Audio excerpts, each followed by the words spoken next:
तो आज हम करने जा रहे हैं नया टॉपिक है फेजर डायग्राम। फेजर डायग्राम करेंगे इस लेक्चर में। साथ में करेंगे हम LCR circuit, resonate circuit, parallel resonate circuit. बहुत इंपॉर्टेंट टॉपिक्स हैं ये सारे के सारे, तो ध्यान से करिएगा। सबसे पहले हमारा टॉपिक है फेजर डायग्राम। तो फेजर डायग्राम होती क्या है? ये रिलेशन, एक ग्राफ होता है।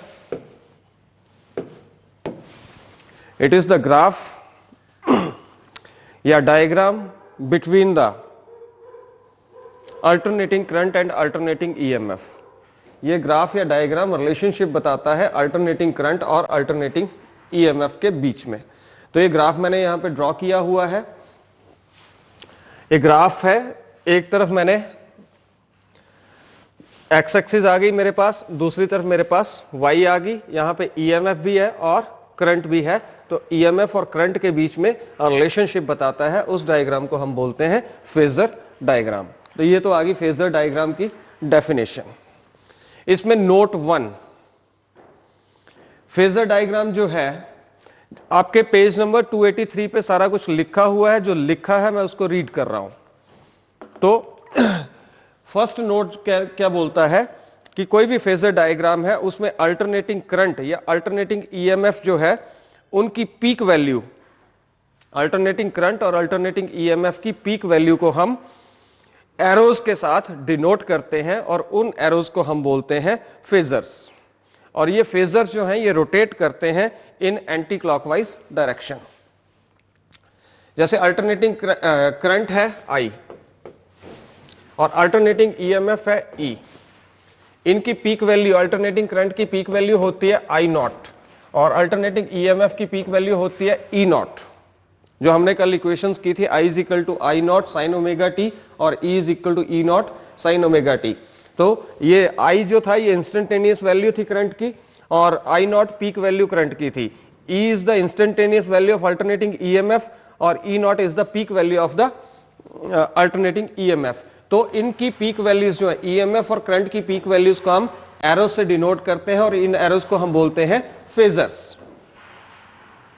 और ये फेजर जो होते हैं रोटेट करते हैं एंटी क्लॉकवाइज डायरेक्शन, क्लॉक से एंटी डायरेक्शन में ये दोनों फेजर्स जो हैं ये रोटेट करते हैं। सेकंड नोट में क्या है कि ये जो फेजर्स हैं इनकी लेंथ, फेजर जो है ये इनकी जो लेंथ है ये हमें बताएगी peak value, that is I not और E नॉट की वैल्यू देगी। पीक वैल्यू को तो रिप्रेजेंट करते हैं E नॉट I नॉट से, और इन पीक वैल्यू की जो लेंथ है, जो फेजर है इनकी लेंथ जो है वो रिप्रेजेंट करेगी value of I not and E not. Third point याद रखने वाली है बात। अब अगर हम प्रोजेक्शन ड्रॉ करें, प्रोजेक्शन E नॉट की towards x axis, I not की टुवार्ड्स एक्स एक्सिस, तो इनकी जो प्रोजेक्शन है ये हमें देगी इंस्टेंटेनियस वैल्यू। जैसे हमारे पास E नॉट है, इसकी प्रोजेक्शन में नीचे को ले रहा हूं, अगर मान लो एक्स एक्सिस की तरफ ले रहा हूं, तो यहां पे जो इनकी इंस्टेंटेनियस वैल्यू को रिप्रेजेंट करेगी, जो प्रोजेक्शन होगी E नॉट की वो अल्टरनेटिंग ईएमएफ की इंस्टेंटेनियस वैल्यू को रिप्रेजेंट करेगी। I नॉट की प्रोजेक्शन जो होगी एक्स एक्सिस के ऊपर वो I की इंस्टेंटेनियस वैल्यू को रिप्रेजेंट करेगी।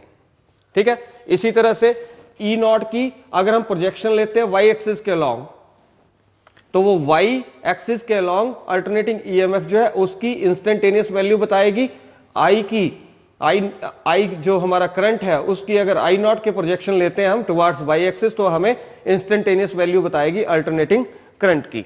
तो प्रोजेक्शंस जो रहेंगी E नॉट और I नॉट की, चाहे एक्स एक्सिस के अलोंग हो चाहे वाई एक्सिस के अलोंग हो, वो हमें देती है instantaneous value of the alternating current या अल्टरनेटिंग ईएमएफ।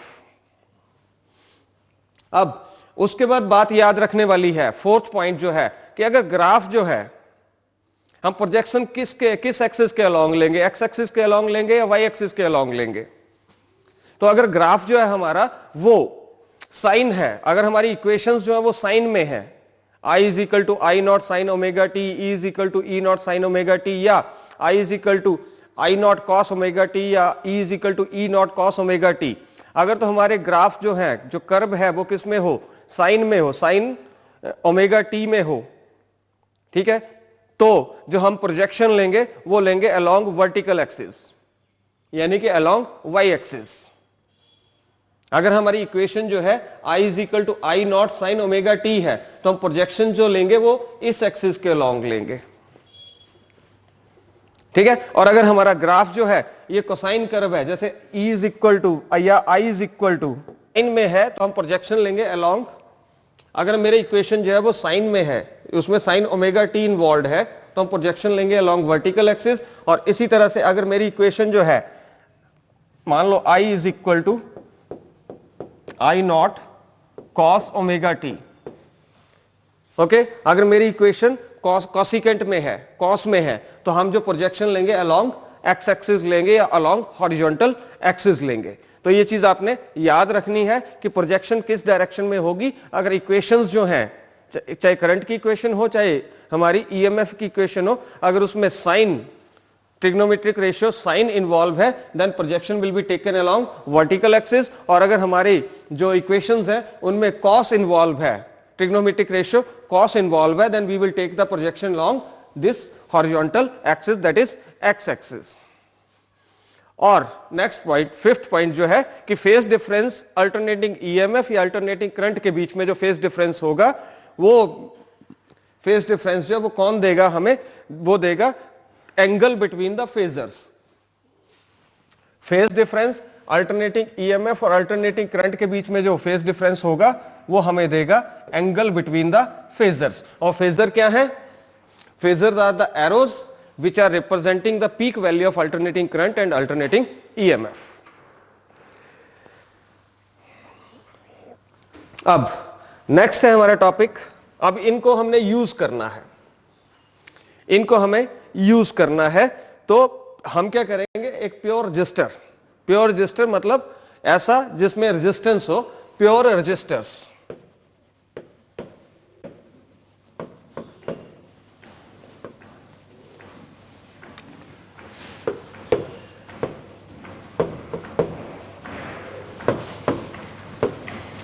Pure resistor. इस रजिस्टर को हम कनेक्ट करेंगे किसी एसी सोर्स के साथ, और एसी सोर्स का सिंबल होता है हमारे पास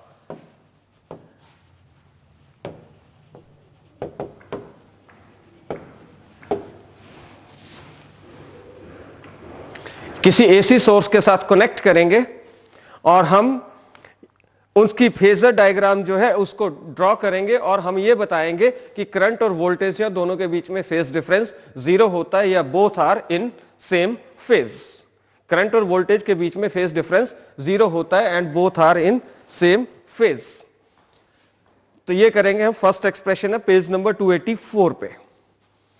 तो क्वेश्चन कैसे आपसे पूछा गया है? क्वेश्चन है, pure resistor is connected across an AC source, draw phasor diagram and show that current and voltage are in same phase. दूसरे तरीके से क्वेश्चन को ऐसे पूछा, show that in case of pure resistor connected to an AC source, phase difference between the current and voltage is zero. तीसरे तरीके से क्वेश्चन ऐसे पूछा गया है कि explain AC circuit containing resistance only. तो तीनों तरीके से जब भी क्वेश्चन आपसे पूछा जाएगा, your answer should be same, आपका आंसर यही रहेगा।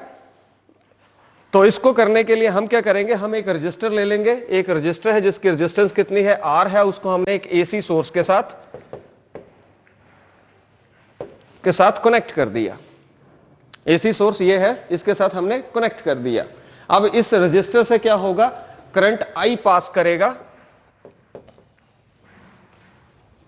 करंट आई पास करेगा, ठीक है। मान लेते हैं कि जो अल्टरनेटिंग ईएमएफ है, उसको अल्टरनेटिंग ईएमएफ को हम रिप्रेजेंट करते हैं E is equal to E not sine omega T.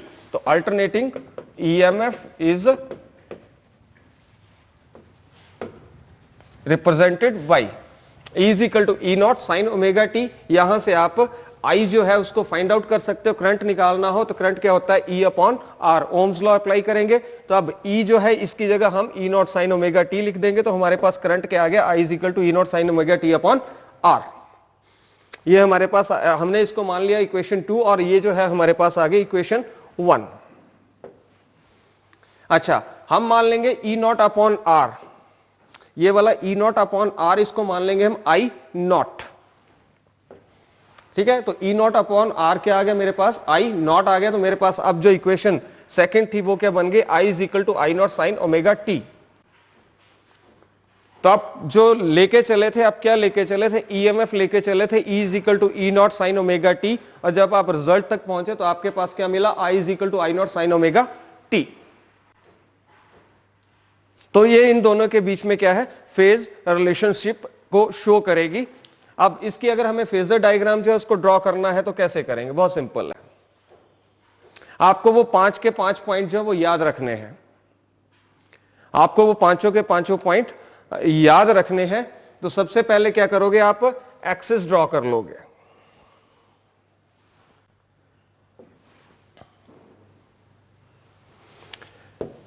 एक एक्सिस आ गई और इसी तरह से आपके पास ये दूसरी एक्सिस आ गई, vertical axis, horizontal axis, X X dash Y Y dash.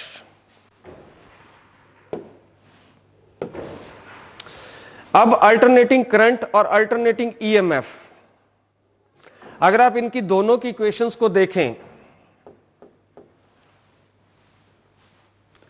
Alternating EMF क्या थी, E is equal to E not sine omega T, और अल्टरनेटिंग करंट जो हमने निकाला that is I is equal to I not sine omega T. अब देखिए आप EMF की इक्वेशन, फर्स्ट इक्वेशन और थर्ड इक्वेशन दोनों में क्या है, साइन ओमेगा टी है, उसमें भी साइन ओमेगा टी, इसमें भी साइन ओमेगा टी। तो ये चीज साइन ओमेगा टी अगर दोनों में इन्वॉल्व है तो इसका मतलब क्या है, दोनों के बीच में फेज एंगल जो होगा फाई वो क्या होगा, 0, दोनों सेम फेज में होंगे, दोनों सेम फेज में होंगी, दोनों के बीच में फेज डिफरेंस क्या आ गया, 0 आ गया, फेज एंगल क्या आ गया, 0 आ गया।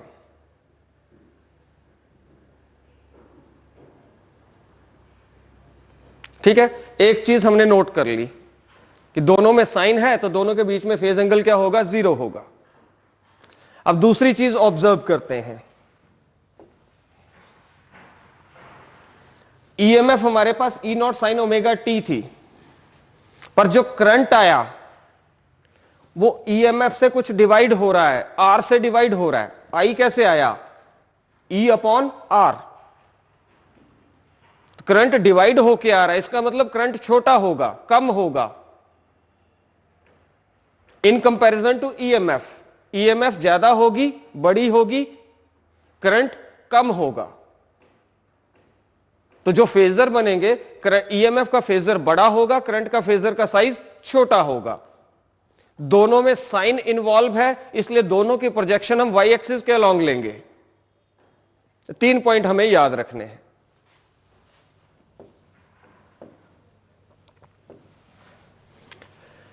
तो हमने बोला हम ईएमएफ का फेजर बना लेते हैं। ये मेरे पास आ गया ईएमएफ का फेजर जो इसकी पीक वैल्यू को रिप्रेजेंट करेगा।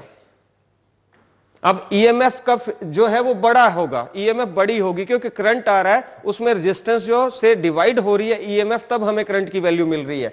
तो मेरा जो करंट का फेजर होगा वो छोटा होगा कंपैरेटिवली, डायरेक्शन दोनों की सेम होगी, डायरेक्शन दोनों की सेम रहेगी।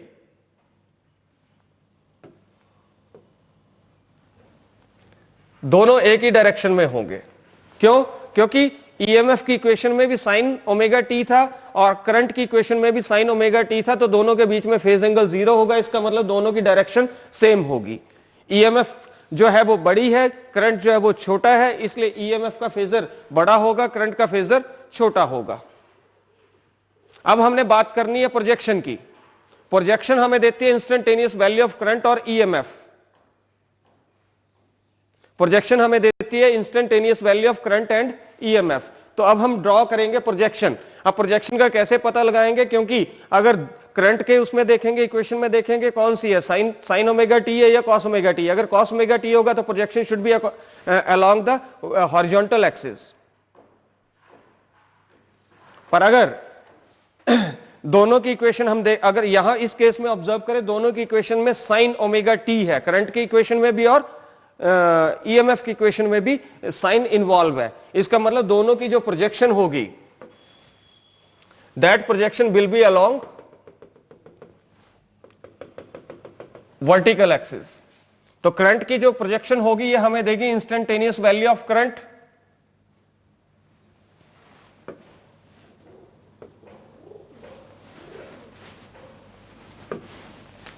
यानी कि I, और ईएमएफ की जो प्रोजेक्शन होगी ये हमें देगी instantaneous value of EMF that is E। तो ये फेजर डायग्राम आ गई इन case of pure register.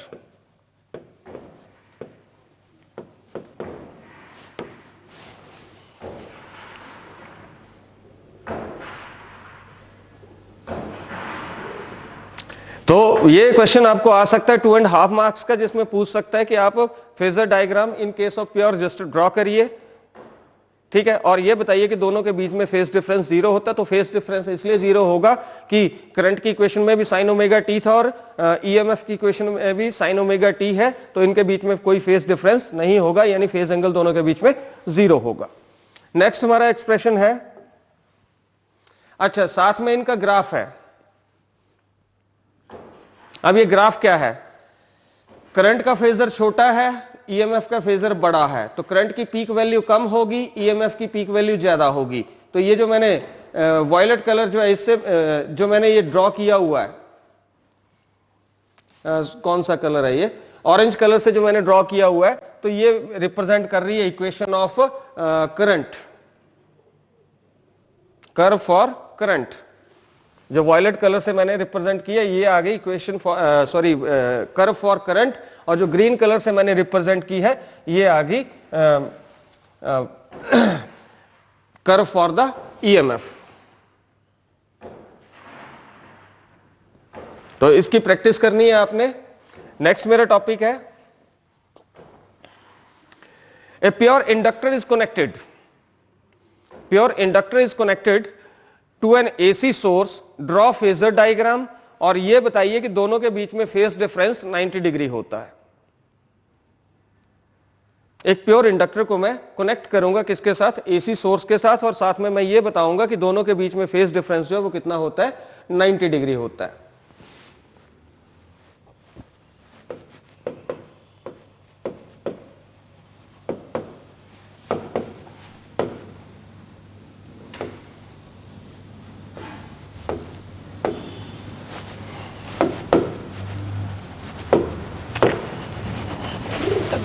Books में आपको इस तरह का हेडिंग मिलेगा, AC circuit containing inductance only.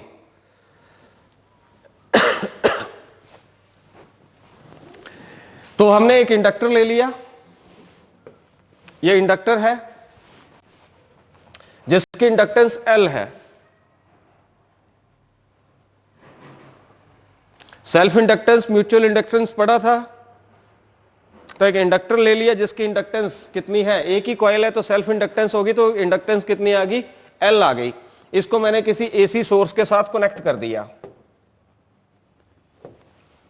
अब इसमें से करंट फ्लो करेगा I। अब हमने फेजर डायग्राम ड्रॉ करनी है और करंट और ईएमएफ के बीच में रिलेशन फाइंड आउट करना है, तो हम ईएमएफ लेके चल पड़ेंगे, E is equal to E nought sine omega T. ये रिलेशन आपको याद रखना है, E is equal to minus L D I upon D T. इसके लिए मैंने लिखा सीटीएम, आप इसको याद रखेंगे। करंट और इंड्यूस्ड ईएमएफ और इंडक्टेंस के बीच में ये रिलेशन है।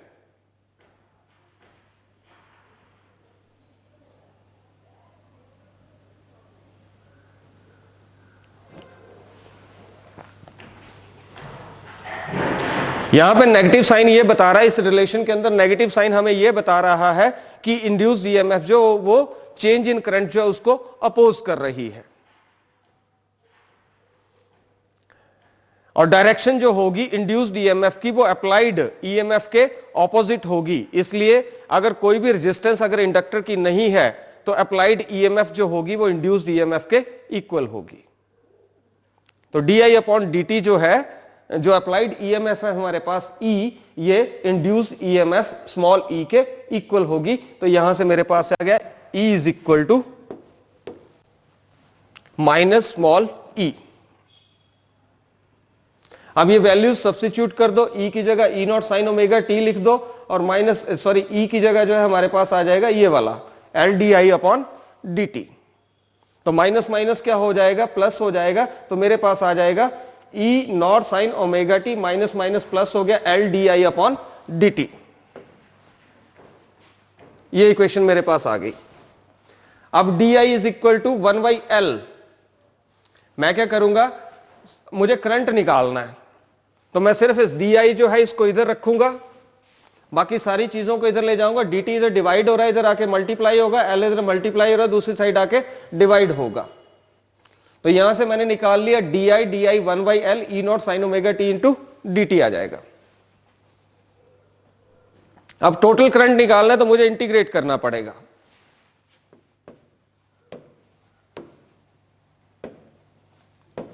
टोटल करंट क्या आ जाएगा, I is equal to integration of D I is equal to E naught upon L sine omega T D T is equal to E naught upon L minus cos omega T upon omega. अब sine omega T जो है उसकी integration क्या होगी, minus cos omega T upon omega. तो minus sine जो है इसको मैं बाहर ले आऊंगा, E naught upon L omega cos omega T. Omega को भी नीचे ले आया मैं, तो एल इंटू ओमेगा आ गया, और ये माइनस इधर आ गया, तो माइनस ई naught upon L omega into cos omega T मेरे पास आ गया। अब मैं मान लूंगा कि ई नॉट अपॉन एल ओमेगा को आई नॉट मान लूंगा।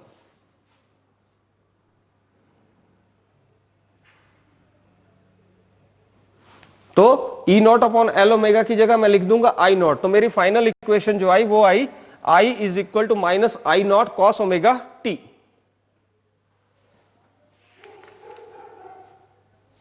तो हम लेके चले थे E is equal to E not sine omega T,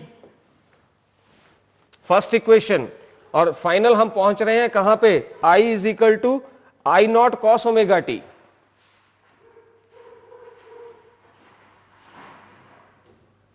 I is equal to I naught cos omega t।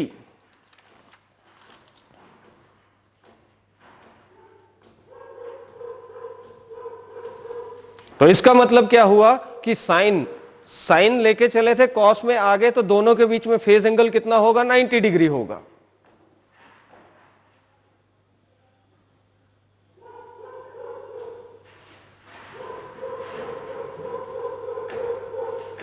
तो इसको हम ऐसे भी लिख सकते हैं, हमारे पास ये चीज आ गई, और इस चीज कॉस ओमेगा टी क्या होता है, sine 90 minus theta cos theta, sine 90 minus theta cos theta. तो कॉस थीटा को मैं, कॉस ओमेगा टी को मैं साइन 90 माइनस ओमेगा टी लिख सकता हूं। यहां पे आप देख सकते हैं। अब sine of minus theta is equal to minus theta, तो यहां पे अप्लाई किया साइन ऑफ माइनस थीटा, तो माइनस बाहर ले आया, तो अब ओमेगा टी पॉजिटिव हो जाएगा और π/2 नेगेटिव हो जाएगा। तो मेरे पास जो फाइनल आउटकम आई, that outcome is I is equal to I not sine omega T into sine omega T minus π/2। तो यहां से हमें यह पता चल रहा है कि दोनों के बीच में जो है वो फेज डिफरेंस जो है वो कितना है, 90 डिग्री है।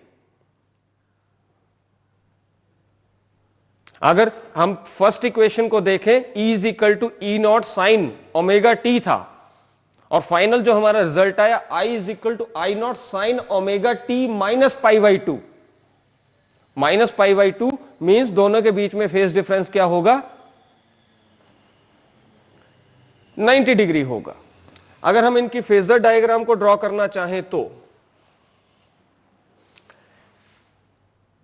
दो एक्सिस ले ली, एक्स एक्सिस ले ली और मैंने वाई एक्सिस ले ली। अब इनके रिजल्ट्स को अगर हम ऑब्जर्व करें तो E is equal to E not sine omega T लेके चले थे, और I क्या आया था मेरे पास, E naught upon L omega cos omega T.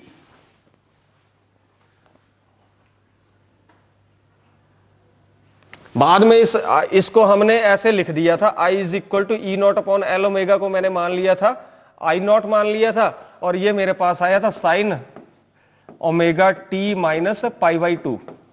वो बात की बात है, इस इक्वेशन को आपने ध्यान नहीं देना है, इसको भूल जाओ। यहीं से हम कुछ रिजल्ट निकालने जा रहे हैं कि कौन सा फेजर बड़ा होगा, कौन सा फेजर छोटा होगा। तो ई नॉट ये है, अब ई नॉट से कुछ डिवाइड हो रहा है, करंट कैसे आ रहा है, ई नॉट डिवाइड हो रहा है तब हमें करंट मिल रहा है। इसका मतलब करंट जो है, करंट जो का फेजर जो होगा वो ईएमएफ के फेजर से छोटा होगा। तो मैंने करंट का फेजर जो बनाया वो मैंने ये बनाया, और इसका साइज अगर आप देखें तो ईएमएफ के फेजर से छोटा है।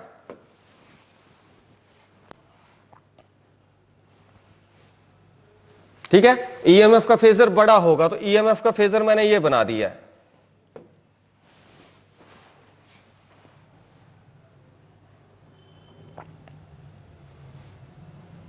ठीक है, रजिस्टर के केस में दोनों के बीच में फेज एंगल 0 था, इसलिए दोनों एक ही डायरेक्शन में थे। पर अभी फेज एंगल जो है दोनों के बीच में 90 डिग्री है, तो मैंने दोनों के बीच में एंगल कितना बनाया है, 90 डिग्री का, पाई बाई 2।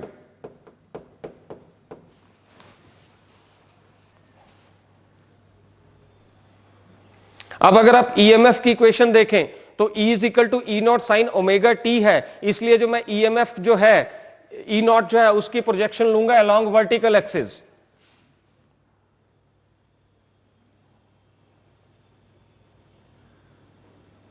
इसी तरह से अगर मैं करंट की बात करूं, करंट का फेजर भी किस एक्सिस, उसमें भी क्या इन्वॉल्व है, साइन इन्वॉल्व है, इसलिए मैं इसका जो प्रोजेक्शन लूंगा वो भी लूंगा अलोंग वर्टिकल एक्सिस। अब दूसरी बात है, मैंने करंट का फेजर पीछे क्यों बनाया, ईएमएफ का फेजर आगे क्यों बनाया। ये मेरे पास ओमेगा टी है माइनस पाई बाई 2, इस इक्वेशन से लग रहा है पता।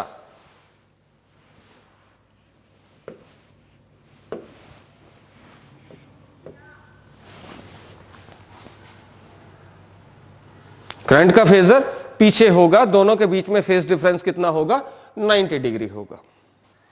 तो ये आ गया AC circuit containing pure inductance only.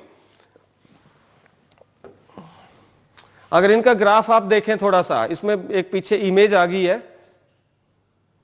तो इसमें ग्रीन जो है वो करंट की कर्व बता रहा है, और जो रेड है वो हमें बता रहा है ईएमएफ की कर्व।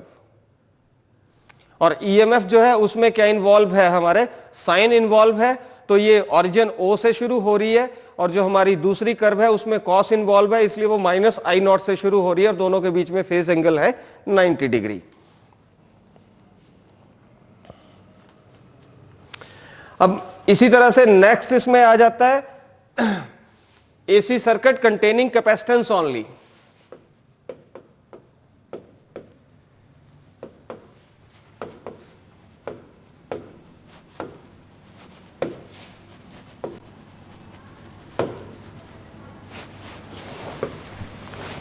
ऐसा सर्किट जिसमें कैपेसिटर लगा होगा,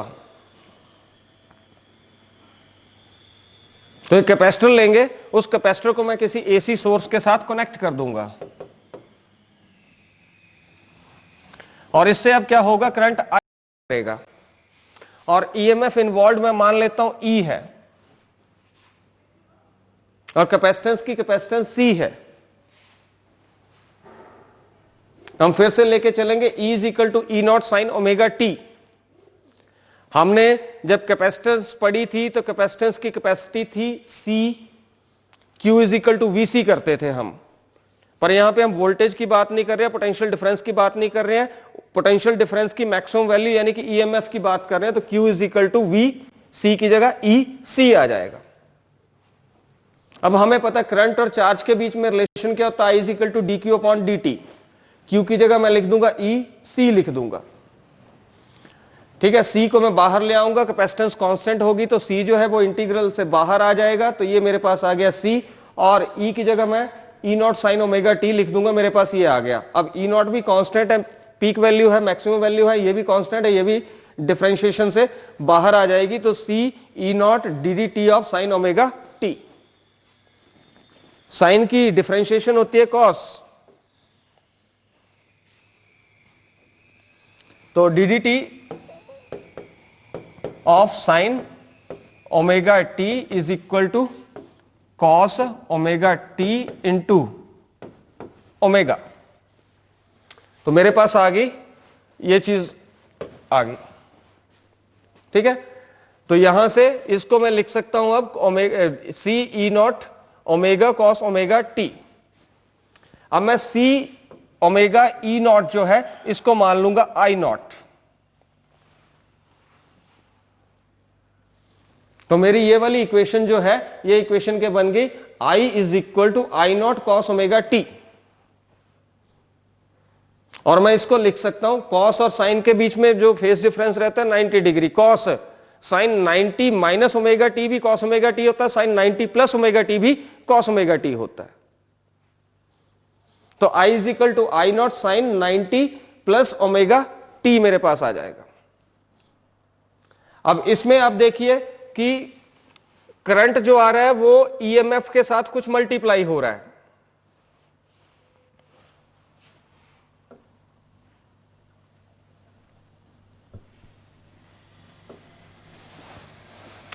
करंट जो आ रहा है मेरे पास उसके साथ क्या मल्टीप्लाई हो रहा है, सी ओमेगा मल्टीप्लाई हो रहा है। इस केस में क्या होगा, ईएमएफ का फेजर छोटा होगा, करंट का फेजर बड़ा होगा।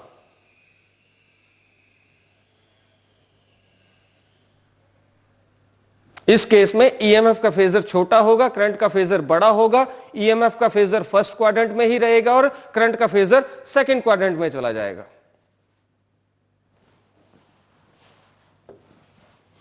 तो फेजर डायग्राम कुछ इस तरह की रहेगी। मैंने कहा ईएमएफ का फेजर छोटा होगा, तो ईएमएफ का फेजर छोटा और ईएमएफ का फेजर फर्स्ट क्वाड्रेंट में ही रहा, ठीक है। और करंट का फेजर एक तो बड़ा होगा और कहां चला जाएगा, प्लस 90 चला जाएगा, प्लस 90 यानी 90 प्लस ओमेगा टी। 90 ये आ गया, ये 90 आ गया, प्लस ओमेगा टी, तो ये आएगा 90 प्लस ओमेगा टी।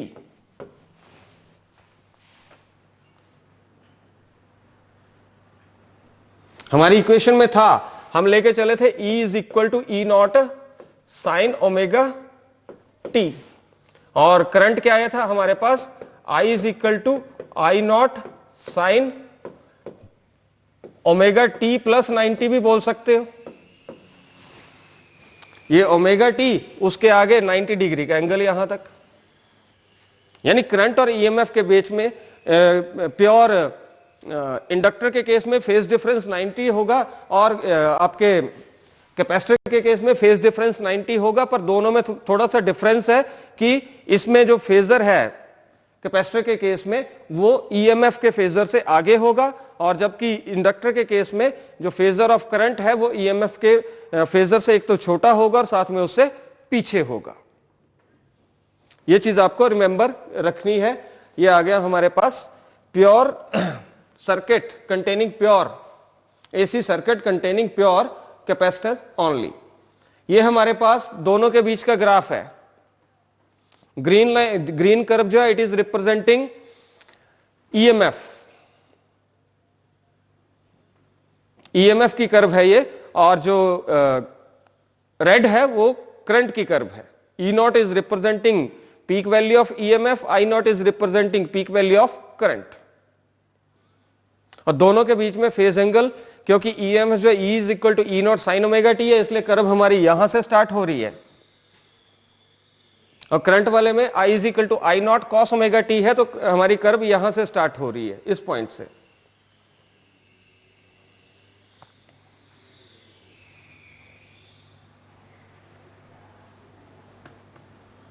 ओके तो इस तरह से हमने तीन एक्सप्रेशंस कर लिए। एक आ गया pure inductor, pure resistor, pure inductor और प्योर कैपेसिटर। इन तीनों को यूज करके हम अब एक सर्किट पढ़ेंगे, वो सर्किट है एलसीआर सर्किट। अगर हम बात करें किसी प्योर इंडक्टर की, इंडक्टर के केस में आपने देखा करंट का फेजर पीछे था by an angle of 90 degree, omega T minus 90 minus omega T आ रहा था, ठीक है। अगर हम रजिस्टर की बात करें तो करंट और जो ईएमएफ थी या वोल्टेज थी, उन दोनों के बीच में एंगल फाई जो था वो 0 था, कि दोनों सेम फेज में होंगे। तो हमें 3 रिजल्ट्स जो हैं ये याद रखने हैं यहां से।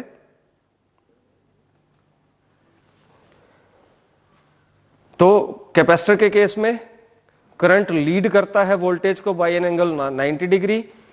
इंडक्टर के केस में करंट लैग्स बिहाइंड, पीछे रह जाता है फ्रॉम वोल्टेज और EMF by an angle of 90 degree. और रजिस्टर के केस में करंट और वोल्टेज दोनों क्या है, ईएमएफ या वोल्टेज दोनों क्या है, सेम फेज में होते हैं। तो ये आ गया हमारे पास 3 जो मेन चीजें हैं जो हमें याद रखनी है, ताकि हम अगला जो टॉपिक है उसको टच कर सके। इससे पहले हम बात करते हैं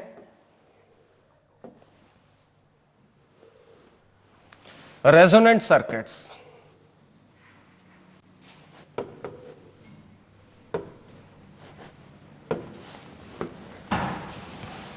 रेजोनेंट सर्किट्स, रेजोनेंट सर्किट ऐसा सर्किट होता है जिसमें इंडक्टेंस भी होगी, इंडक्टर भी होगा, कैपेसिटर भी होगा और रजिस्टर भी होगा। तो ऐसे सर्किट्स जिनमें इंडक्टर भी रहेगा, कैपेसिटर भी रहेगा और इंडक्टर भी रहेगा, इन सर्किट्स को हम बोलते हैं रेजोनेंट सर्किट्स। अब ये हमारे रेजोनेंट सर्किट्स जो होते हैं 2 तरह के होते हैं। एक आएगा सीरीज रेजोनेंट सर्किट और दूसरा आएगा पैरेलल रेजोनेंट सर्किट। तो रेजोनेंट सर्किट कितनी तरह के हो, कौन क्या होते हैं, जिनमें तीनों चीजें जो हमने तीनों पढ़ी वो तीनों इन्वॉल्व होंगी। रजिस्टर भी इन्वॉल्व होगा, कैपेसिटर भी इन्वॉल्व होगा, इंडक्टर भी इन्वॉल्व होगा। इस तरह के सर्किट्स को हम बोलेंगे रेजोनेंट सर्किट्स। और रेजोनेंट सर्किट्स जो रहते हैं वो 2 तरह के रहेंगे, one is series resonant circuit and other one is parallel resonant circuit. तो पहले हम करेंगे सीरीज रेजोनेंट सर्किट। सीरीज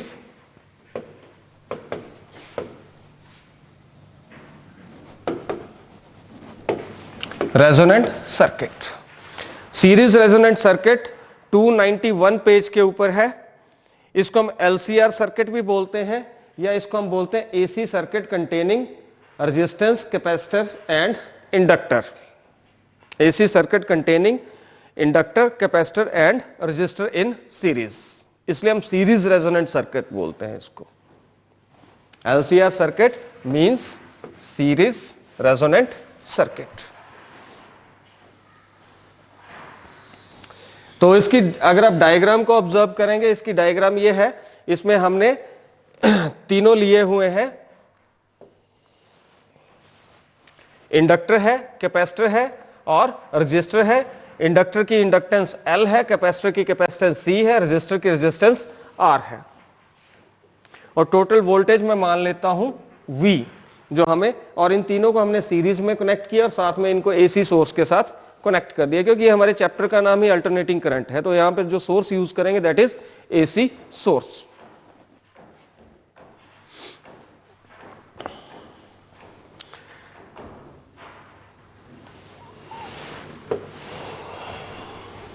अब हमें इसकी फेजर डायग्राम बनानी है, पर उससे पहले हमें कुछ बातें जो हैं वो पुरानी बातें हमें याद करनी पड़ेंगी, जो हमने 3 चीजें पढ़ी थी।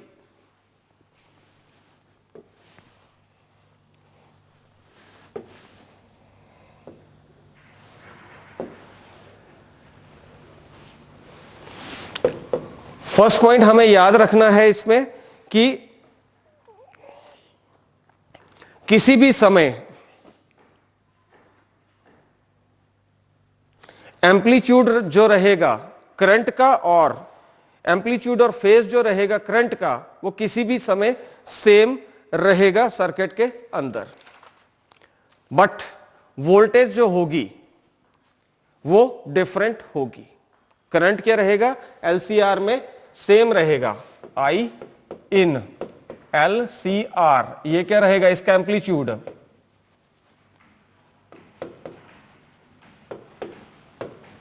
सेम रहेगा, पर वोल्टेज जो है तीनों में क्या रहेगी, डिफरेंट रहेगी, तीनों में वोल्टेज डिफरेंट रहेगी। तो पहले हम मान लेंगे वोल्टेज अक्रॉस रजिस्टर, जो रजिस्टर है उससे कितनी वोल्टेज पास हो रही है।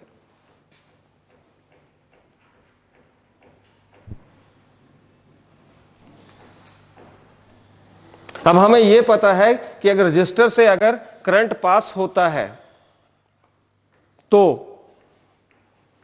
जो ईएमएफ वो जो रहती थी, क्या दोनों करंट और वोल्टेज क्या रहते थे, सेम फेज में होते थे, करंट और वोल्टेज दोनों सेम फेज में होते थे, ईएमएफ और वोल्टेज दोनों सेम फेज में होते थे, दोनों के बीच में फेज एंगल 0 होता था। तो अब जो voltage across resistor that will be I not into are,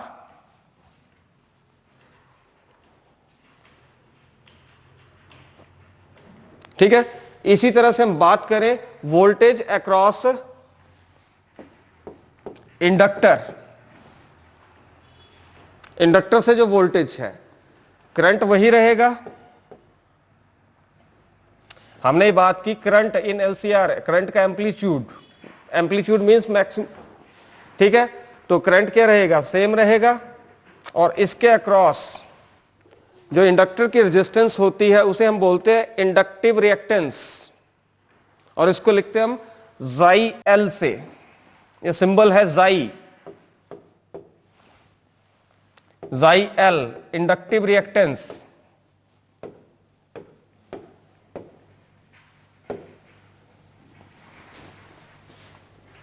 है वही, हम ओम्स लॉ वाली बात ही कर रहे हैं, रजिस्टर है तो उसकी रेजिस्टेंस आर, उसमें से करंट आई,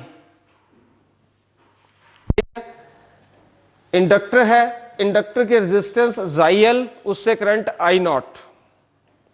इसी तरह से voltage across capacitor,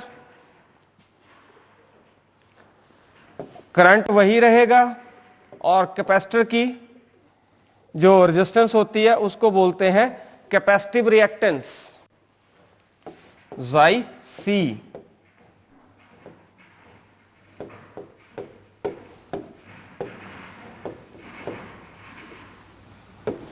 capacitive reactance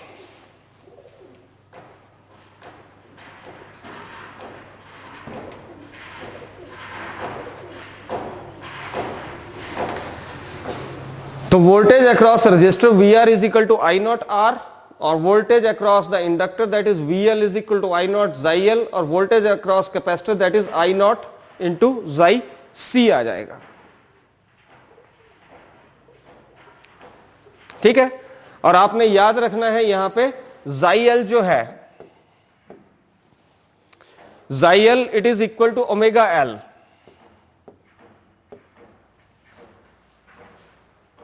ठीक है, और xi is equal to 1 by omega C. ये कहां से आ रहे हैं हमारे पास, जो हमने, अगर आप सेकंड एक्सप्रेशन देखो, इंडक्टर वाला देखो और कैपेसिटर वाला देखो, वहां पे हमने वैल्यू पुट की थी, हमने माना था उसको आई नॉट, माना था हमने किसी को ई नॉट अपॉन ओमेगा एल, इसको माना था हमने आई नॉट, और ई नॉट इंटू ओमेगा सी इसको माना था हमने आई नॉट। तो वहां से हमारे पास ये चीज आ रही है,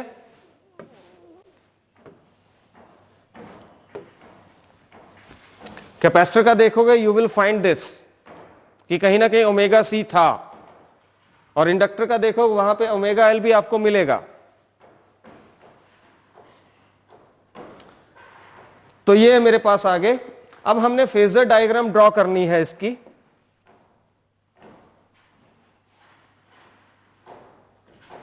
तो फेजर डायग्राम जो मुझे ड्रॉ करनी है, तो उसके लिए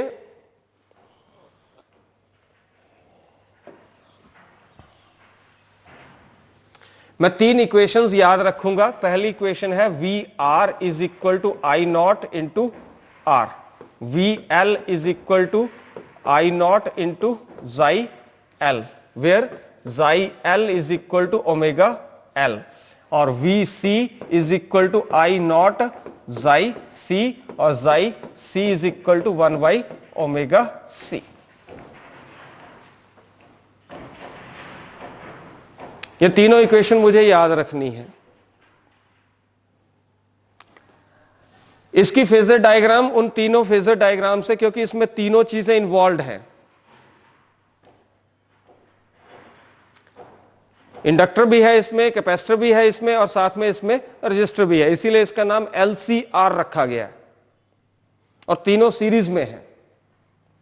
तो हम क्या करेंगे, इसमें करंट का फेजर जो है उसको हम OX के अलोंग ले लेंगे। ये आ गया मेरा O और ये आ गया मेरा X। करंट का फेजर को मैं OX के अलोंग ले लूंगा, और करंट का फेजर ये ड्रॉ किया है मैंने ग्रीन कलर से। अब मैं इसका कलर चेंज कर देता हूं, और करंट के फेजर की पीक वैल्यू आ गई आई नॉट।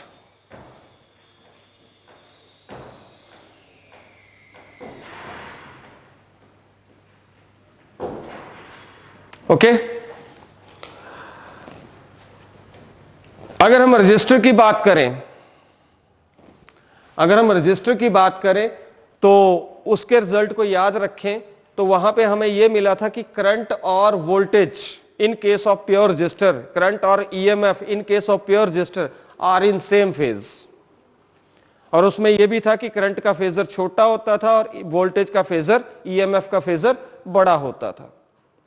तो यहां पे वही है, ग्रीन कलर से जो रिप्रेजेंटेड है वो है किसका फेजर, वोल्टेज का फेजर। और ये फेजर देखिए कंपैरेटिवली बड़ा है इन कंपैरिजन टू करंट का फेजर। करंट का फेजर यहां तक है, और दोनों की डायरेक्शन एक ही है, इसका मतलब दोनों सेम फेज में है। दोनों की डायरेक्शन सेम है, इसका मतलब दोनों सेम फेज में है।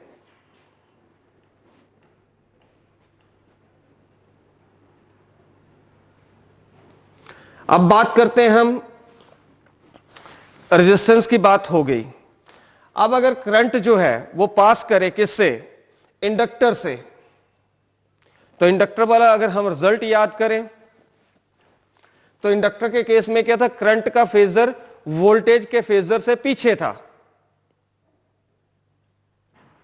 करंट का फेजर वोल्टेज के फेजर से पीछे था by an angle of 90 degree. तो मैं अब वोल्टेज का फेजर बनाने जा रहा हूं इंडक्टर के केस में, और वोल्टेज का फेजर इंडक्टर के केस में मेरे पास ये है, येलो कलर से बना देता हूं, ये आ गया वोल्टेज का phasor in case of inductor.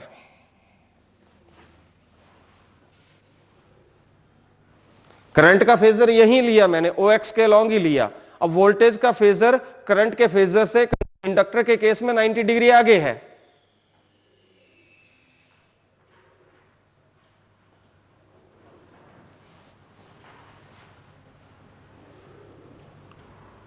Okay, voltage का phasor in case of pure inductor या in case of inductor current के फेजर से कितना आगे है, 90 डिग्री आगे है। और इसको मैं ले रहा हूं अलोंग OY एक्सिस, और मैं इसको लिख रहा हूं VL। अब मैं बात करता हूं तीसरी, कैपेसिटर की बात करता हूं। तो कैपेसिटर के केस में जो करंट का फेजर है वो वोल्टेज के फेजर से आगे था by an angle of 90 degree. तो उस डायग्राम को अगर देखें तो ये आ जाएगी मेरे पास। तो 90 डिग्री आगे है करंट का फेजर वोल्टेज के फेजर से। हम ये बोलते थे voltage lags behind current by 90 degree, और इंडक्टर के केस में हम बोलते थे voltage leads current by an angle of 90 degree.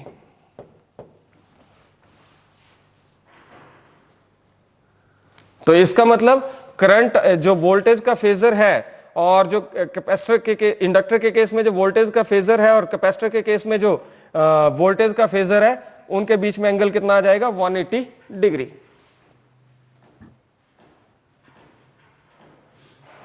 तो इस तरह से हम फेजर डायग्राम जो है इन दोनों की ड्रॉ करेंगे। आगे आता है expression for impedance of LCR circuit. Expression for impedance of LCR circuit. Impedance क्या होती है, रेजिस्टेंस होती है।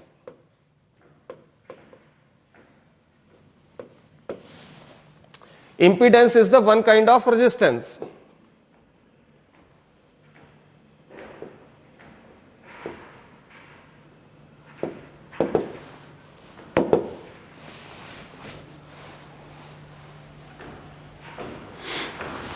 तो impedance of LCR circuit.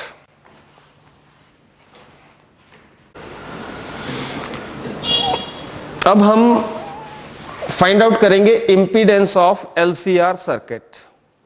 Impedance मतलब ये जो हमारा सर्किट है जिसमें इंडक्टर है, कैपेसिटर है, रजिस्टर है, एलसीआर सर्किट जो है इसकी रेजिस्टेंस कितनी होगी, उसकी रेजिस्टेंस को हम इंपीडेंस बोलते हैं। किसी में कैपेसिटिव रिएक्टेंस बोल रहे हैं, किसी में इंडक्टिव कैपेसिटेंस बोल रहे, रेजिस्टेंस बोल, तो मतलब नाम अलग अलग हैं। तो इसमें अब एक कॉमन नेम दे दिया गया, that is impedance of the LCR circuit. और इंपीडेंस निकालने के लिए मुझे ये जो फेजर डायग्राम है इसी को यूज करना है। फेजर डायग्राम को अगर आप ऑब्जर्व करोगे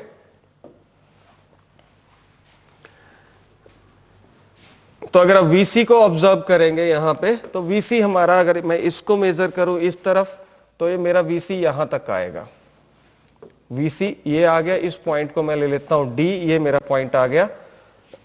O, इस पॉइंट को मैं ले लेता हूं A, ये पॉइंट आ गया मेरा B, और एक मैं फेजर EMF का फेजर ये बना देता हूं।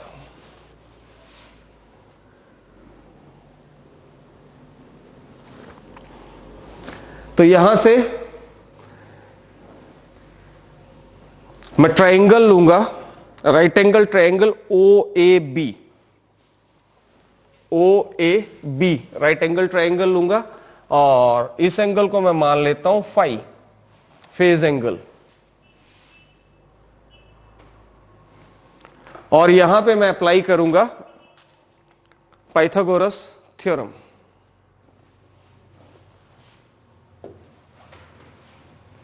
OB square is equal to AB square plus OA square. पर OD मेरे पास ये था ऊपर, ठीक है, और साथ में AB, ये A था और ये पॉइंट B था, ये डिस्टेंस, ये O था। तो OB square is equal to OB AB के इक्वल होगा, this is equal to VL minus VC। तो पाइथागोरस थ्योरम अप्लाई करेंगे तो OB square is equal to AB square plus OA square. OB हमारे पास है E0, ये देखें आप, OB हमारे पास है E0, तो E0 का स्क्वायर आ जाएगा। AB हमारे पास कितना है, AB हम देखेंगे AB कितना है हमारे पास, OD के इक्वल है। और ये मैंने लिखा हुआ OD AB के इक्वल है, और ये VL माइनस VC के इक्वल है। तो AB स्क्वायर की जगह आ जाएगा VL माइनस VC का स्क्वायर, और OA अगर OA देखेंगे तो ये मेरे पास VR के इक्वल है। इन तीनों वैल्यूज को हम सब्स्टिट्यूट करेंगे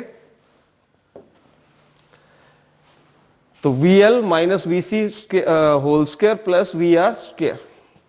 अब VL क्या है, I नॉट जाई L है, VC क्या, I नॉट जाई C और इसका square plus I nought R whole square. वो तीनों जो हमने इक्वेशंस लिखी थी ये वाली, इनको यूज कर रहा हूं।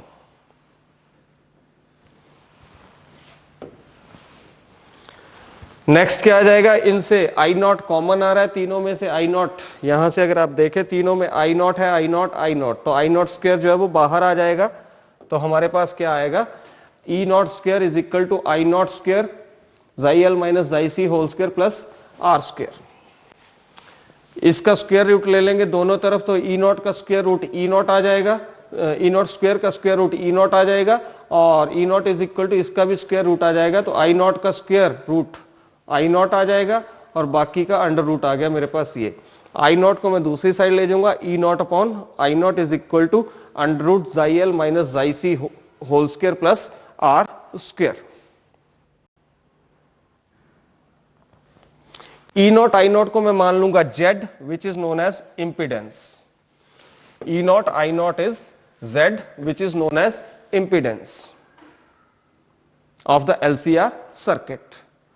तो इंपिडेंस जो होगी एलसीआर सर्किट की that is Z is equal to xi L minus xi C whole square plus R square under root. इसको ले लेंगे इक्वेशन नंबर 1।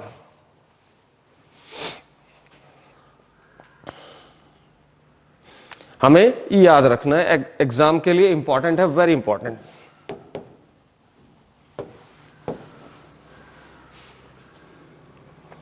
अब फेज एंगल निकालना है हमें, expression for phase angle, expression for phase angle phi. Phi निकालने के लिए हम फिर से right angle triangle O A B की ही बात करेंगे, वहां से tan फाई निकाल लेंगे। tan क्या होता है? Perpendicular upon base. परपेंडिकुलर क्या है हमारा? ए से बी। बेस क्या है हमारा? ओ से ए।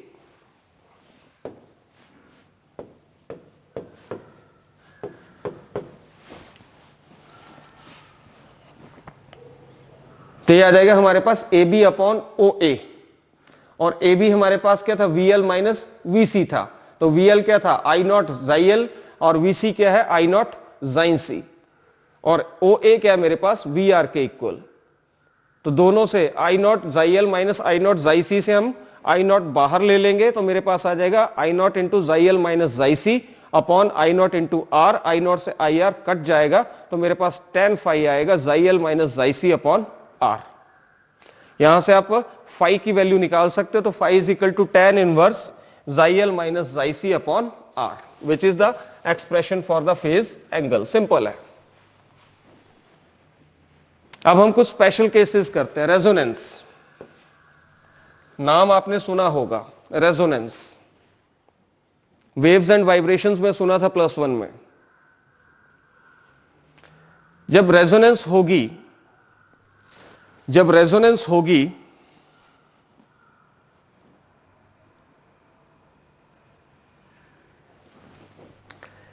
तो जाई एल जो है वो जाई सी के इक्वल होगा। At resonance xi L is equal to xi C.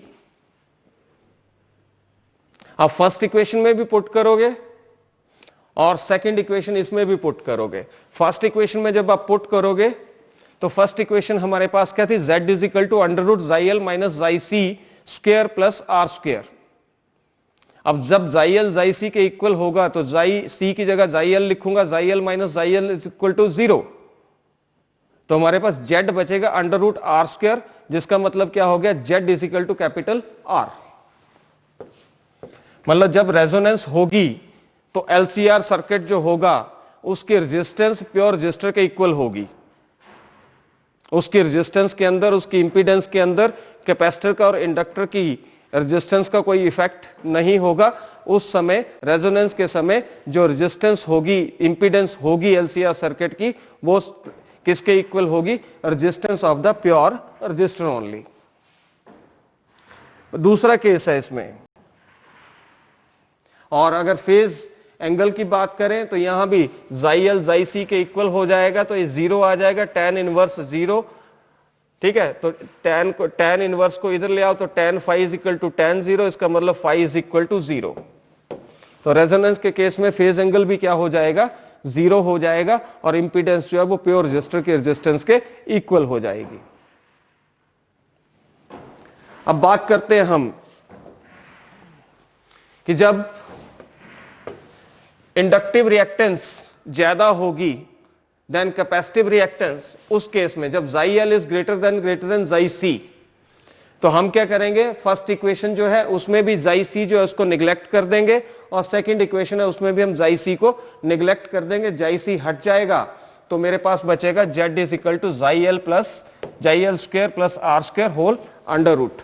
और इसी तरह से फाई मेरे पास क्या आ जाएगा? tan इनवर्स, क्योंकि यहां से जाई सी हमने हटा दिया है, तो phi is equal to tan inverse xi L upon are.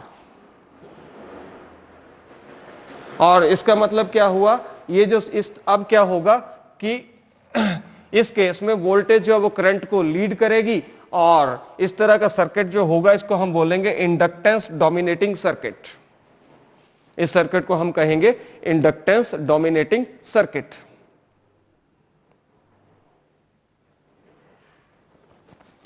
अब थर्ड केस जो है कि अगर जाई-एल जो है वो जाई-सी से छोटा हो, तो इस केस में हम क्या करेंगे, जाई-एल जो है उसको हम निगलेक्ट कर देंगे। जब हम उसको निगलेक्ट करेंगे, जेड क्या आ जाएगा, under root minus xi C square plus R square. Xi L neglect हो गया, तो माइनस जाई-सी स्क्वायर क्या होगा, जाई-सी स्क्वायर होगा तो Z is equal to xi C square plus R square. ठीक है, और अगर आप फाई निकालेंगे, it is equal to tan inverse minus xi C upon R. इसका मतलब फाई क्या हुआ, नेगेटिव हो गया। फाई नेगेटिव होने का मतलब क्या, करंट जो होगा वो ईएमएफ के पीछे रह जाएगा, मतलब current lags behind EMF E by an angle of phi. और इस तरह का सर्किट जो होता है हम इसको बोलते हैं capacitance dominating circuit. Capacitance dominating circuit. तो ये था हमारा एलसीआर सर्किट, और जिसको हम सीरीज रेजोनेंट सर्किट भी बोलते हैं। अब हम निकालेंगे इसकी resonant frequency, expression for resonant frequency.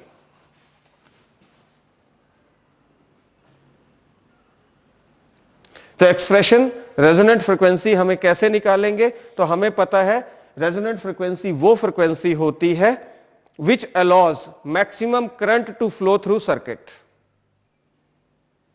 ऐसी फ्रीक्वेंसी जो ज्यादा से ज्यादा करंट को अलाउ करे सर्किट से पास करने के लिए, उस फ्रीक्वेंसी को हम बोलेंगे रेजोनेंट फ्रीक्वेंसी।